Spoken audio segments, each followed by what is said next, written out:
Master agents. What do I mean when I say the word or the term master agents? It's actually a word I didn't invent. It's just coined by a lot of people in my sector. It basically means influencers, introducers, or anyone that's effectively going to find you those channel partners. And they don't have to be a single individual. It could be one of the channel partners that you're taking on. You could make one of them essentially, when I say the word here, create, you can make one of them a master agent where their job is to essentially, on top of maybe doing some direct sales, is to go and find other ones. It's another thing when you've got bad performing or badly performing partners out there who are really good. They really understand your product, but they have financial difficulties, so they're not able to get off the ground. But you know that they're very effective and they know a lot of people in the industry. That's actually drawing on a personal example where I worked with one company and he's like, look, I'm now a one-man band. I can't sell what you're selling. I don't have the infrastructure, but I do know everyone and I want to be involved with your business somehow.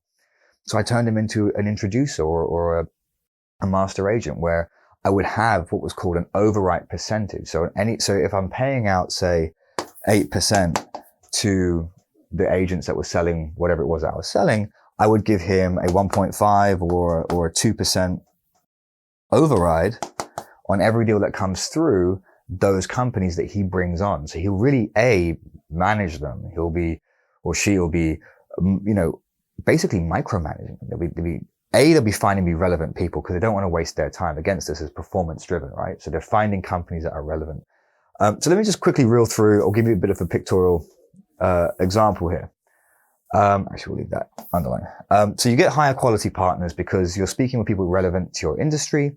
And if they know other people, you're tapping into their contacts. So yes, you've still got to do your Boolean searches. You've still got to do your, the field research that you should be doing to find relevant companies. But then equally, if you've got some companies signed up, you don't have to just flog them with a whip and just hope they're going to sell for you. You can also turn them into people that will help you find other channel partners and create and structure a master agent agreement that they can use. Maybe you'll give them exclusivity for certain territories. I've done that before. It's very useful.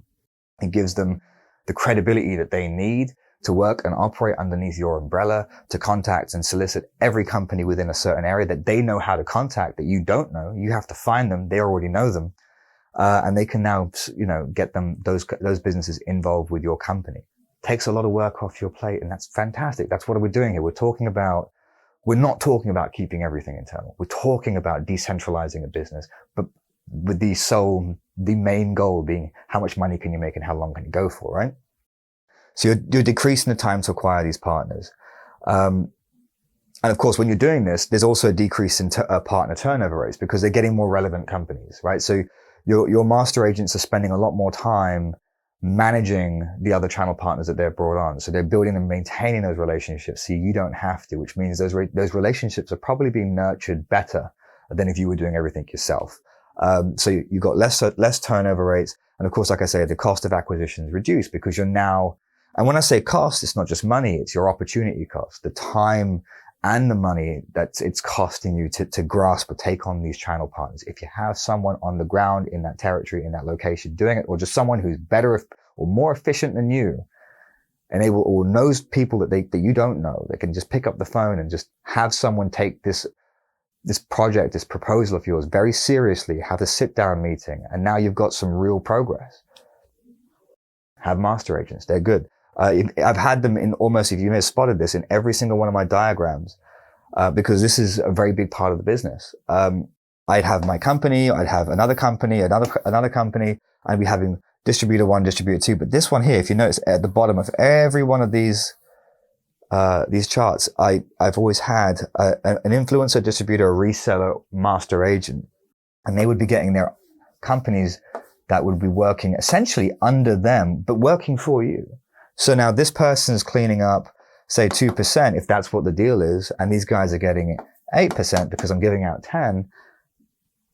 It's harmonious because it's being managed effectively. So master agents, or building them, finding them, creating them, however you want to call it, is a very, very effective way to build that distribution channel partnership very quickly. And that's the point. I'm going to get as many on as possible because they're accessing as many buyers as possible, which brings that money straight into you, which is where you want it. Okay? So I'll see you in the next section.